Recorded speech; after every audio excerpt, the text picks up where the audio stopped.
வெற்றிவேல் முருகனுக்கு அரோகரா. மகா கந்த சஷ்டி விரதம் இன்றைக்கி டே 1. நான் நல்லபடியாக பூஜைலாம் இன்றைக்கி நல்லாவே முடித்தேன். ஃபஸ்ட்டு நான் முருகருக்கு அபிஷேகம் தான் பண்ணிக்கினேன். ஏன்னா நான் அம்மா வீட்டில் இருக்கேன். இன்றைக்கி அம்மா வீட்டிலேருந்து டே 1 பூஜை நம்ம தொடங்கிட்டோம். நாளைக்கு நம்ம சென்னைக்கு போயிடுவோம். நாளையிலேருந்து நம்ம வீட்டில் இருந்து உங்களுக்கு வீடியோ வரும். முருகருக்கு பால் அபிஷேகம், விபூதி அபிஷேகம், அதுக்கப்புறம் நான் சந்தன அபிஷேகம், இது 3மே நான் பண்ணிக்கிட்டேன். இன்றைக்கி பண்ணிவிட்டு வெற்றிலை தீபம் தான் போட்டேன். அதுக்கப்புறம் நெய்வேத்தியம் என்ன பார்த்தீங்கன்னா கோதுமை கேசரி அதுதான் பண்ணேன். ஏன்னா ஃபஸ்ட் நாள் கோதுமை கேசரி தான் வைக்கணும். அதனால் கோதுமை கேசரி தான் செஞ்சேன். நிறைய பேர் நிறைய கொஸ்டின் என்கிட்ட கேட்டிருக்கீங்க. எப்படி சொல்கிறதுனா, எப்படி விரதம் இருக்கணும், பால் பழ விரதம்னா எப்படி, டீ காஃபி குடிக்கலாமான்னு கேட்டிருக்கீங்க. கண்டிப்பாக டீ காஃபிலாம் குடிக்கக்கூடாது. பால் பழ விரதம்னா பாலும் பழம் மட்டும்தான் சாப்பிடணும். அதுக்கப்புறம் மிளகு விரதம்னா காலையில் ஒரு மிளகு, டே 1 மிளகு 1 மிளகு, டே 2 2 மிளகு, 3ஆவது நாள் 3 மிளகு, 4ஆவது நாள் 4 மிளகு, 5ஆவது நாள் 5 மிளகு, 6ஆவது நாள் 6 மிளகு சாப்பிட்டு அன்றைக்கி சூரசம்காரம் பார்த்துட்டு 7ஆவது நாள் திருக்கல்யாணம் பார்த்துட்டு நம்ம விரதத்தை முடிச்சுக்கலாம். நான் அதில் பாலும் பழ விரதம் தான் இருக்கேன். நிறைய பேர் இன்னொரு கொஷினும் கேட்டிருந்தீங்க, மழை வருது தலைக்கு குளிக்கலாமான்னு கேட்டிருக்கீங்க. கண்டிப்பாக தலைக்கு குளிக்கணும். மழை வந்தாலும் சரி, வெயில் அடித்தாலும் சரி, புயல் வந்தாலும் சரி, நம்ம விரதம்னு ஒரு முறை இருக்கிறோன்னா கண்டிப்பாக தலைக்கு குளிக்கணும். அதுதான் நம்ம உடலையும் மனசையும் தூய்மைப்படுத்தும். மார்னிங்கே எழுந்திரிச்சு நான் எல்லோரும் பிரம்ம முகூர்த்தத்தில் பூஜை பண்ணலான்னு சொல்லியிருந்தாங்க. இங்கே எங்களுக்கு ரொம்ப மழை அதிகமாக பேஞ்சதுனால எங்களால் கடைக்கு போயிட்டு கொஞ்சம் திங்ஸ் வாங்க முடியல நேற்றுலேருந்தே. அதுக்கப்புறம் கொஞ்சம் மழை நின்ற பிறகு எழுந்திரிச்சு 9 மணிக்கு தான் குளிச்சுட்டு அதுக்கப்புறம் நெய்வேத்தியம் எல்லாம் செஞ்சு அதுக்கப்புறம் சாமி கும்பிட்டேன். எல்லா அபிஷேகம்லாம் பண்ணி. நிறைய பேர் கேட்டிருந்தீங்க, உங்களுக்கு முடிஞ்சால் நீங்கள் எந்திரிச்சு விடிய காலத்தில் பூஜை பண்ணலாம். எனக்கு நாளையிலேருந்து நான் விடிய காலத்தில் எந்திரிச்சு பூஜை பண்ணிவிடுவேன். ஏன்னா நம்ம சென்னைக்கு போயிடுவோம். சென்னைக்கு போயிட்டோம்னா நாளையிலேருந்து எந்திரிச்சு பூஜை பண்ணிவிடுவேன்.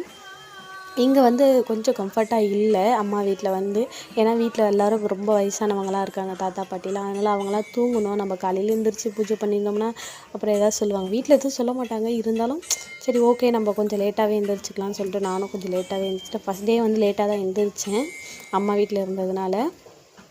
நாளையிலேருந்து நம்ம சென்னையில் இருந்தோம்னா காலையில் எழுந்திரிச்சு நெய்வேத்தியம் பூஜைக்கு பாலும் பழமும் வச்சு சாமி கும்பிட்டு அது நம்ம சாப்பிட்ருவோம். மறுபடியும் ஈவினிங் 6 மணிக்கு முன்னாடி அதேமாரி பூஜை பண்ணிவிடுவோம். நிறைய பேர் வேல்மாறல், அப்புறம் கந்த சஷ்டி கவசம் அது எல்லாமே படிக்கிறாங்க. நான் கந்த சஷ்டி கவசம் படிப்பேன், அப்புறம் 108 சரணம் படிப்பேன். அதுக்கப்புறம் வேல்மாறலும் நான் கேட்பேன். எனக்கு அது தெரியாது, அதனால் நான் கேட்பேன். நீங்கள் கேளுங்க. அதேமாதிரி இந்த காப்பு கட்டி விரதம் இருக்கிற இந்த 7 நாளும் பொய் சொல்லக்கூடாது. அதுக்கப்புறம் தப்பான வார்த்தைகள் பேசக்கூடாது, தப்பான நோக்கங்கள் இருக்கக்கூடாது. இந்த தேவையில்லாத படங்கள் பார்க்குறது, தேவையில்லாமல் நான் விரதம் இருக்கேன் அதனால் நான் ஒரு நாளைக்கு 4 படம் பார்க்குறேன், 5 படம் பார்க்குறேன், அதெல்லாம் கூடாது. நீங்கள் அதையே பார்த்தீங்கன்னா கூட முருகர் சாமி அந்த மாதிரி ரிலேட்டிவாக நீங்கள் சாமி படம்லாம் பார்க்கலாம், சாமி பாட்டு கேட்கலாம், அது எல்லாமே பண்ணலாம். நான் அப்படி தான் இருப்பேன் 7 நாளைக்குமே. நான் உங்களுக்கு டெய்லியும் வீடியோ ஒன்று ஒன்றா அப்லோட் பண்ணுறேன் கண்டிப்பாக. நான் நல்லபடியாக பூஜையும் சூப்பராக பண்ணேன். எனக்கு ரொம்ப மன திருப்தியாக இருந்தது அம்மா வீட்டில் சாமி கும்பிட்டது. ஏன்னா அம்மா வீட்டில் இந்த மாதிரி சாமி கும்பிட மாட்டாங்க. ஜென்ரலாக சாமி கும்பிடுவாங்க, ஆனால் இந்த மாதிரி சாமி கும்பிட மாட்டாங்க. நான் தான் ஃபஸ்ட் டைம் இந்த மாதிரி தான் சாமி கும்பிட்டேன். வீட்லேயுமே அப்படியே பார்த்தாங்க.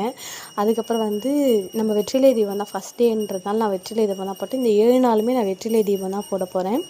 எங்கள் நாளிலேருந்து சென்னையிலேருந்து உங்களுக்கு அந்த ஒரு வீடியோஸ் ஒரு டே வீடியோவும் கண்டிப்பாக ஃபுல் வீடியோ வரும், ஷார்ட்ஸும் வரும். மறக்காமல் நம்ம வீடியோ ஃபாலோ பண்ணிக்கோங்க.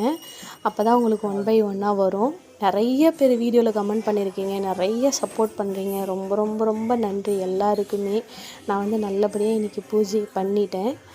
நீங்களும் இன்றைக்கி யார் யார் சஷ்டி ஆரம்பிச்சிருக்கீங்க, யார் காப்பு கட்டியிருக்கீங்க, யாரெல்லாம் மாலை போட்டிருக்கீங்கன்னு சொல்லிட்டு மறக்காமல் எனக்கு கமெண்ட் பாக்ஸில் சொல்லுங்கள். ஏதாவது டவுட் இருந்தாலும் என்கிட்ட கேளுங்க. அதேமாரி எனக்கு ஏதாவது டவுட் இருந்தாலும் நான் உங்ககிட்ட கேட்குறேன்.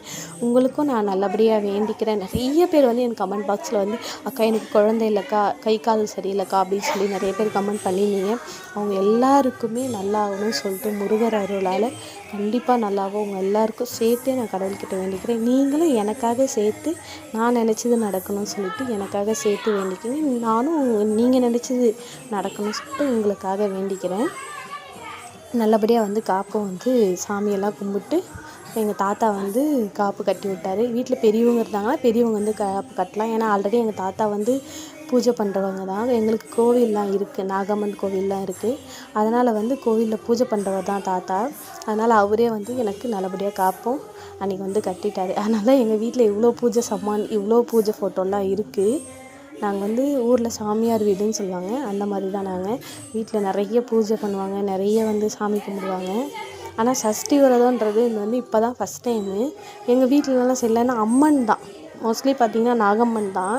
ஏன்னா அதுதான் எங்களுக்கு குலதெய்வம். அதனால் நாகம்மன், ரேணுகாம்பாள், அங்காளம்மன் அந்த மாதிரி அம்மன் சாமியை தான் கும்பிடுவாங்க. முருகர் வந்து ஃபஸ்ட் டைம் நான் தான் எடுத்திருக்கேன் இப்போ தான் எங்கள் வீட்டில். நீங்களும் மறக்காமல் இந்த வீடியோ எப்படி இருந்துச்சுன்னு மறக்காமல் லைக் பண்ணி ஷேர் பண்ணுங்கள்.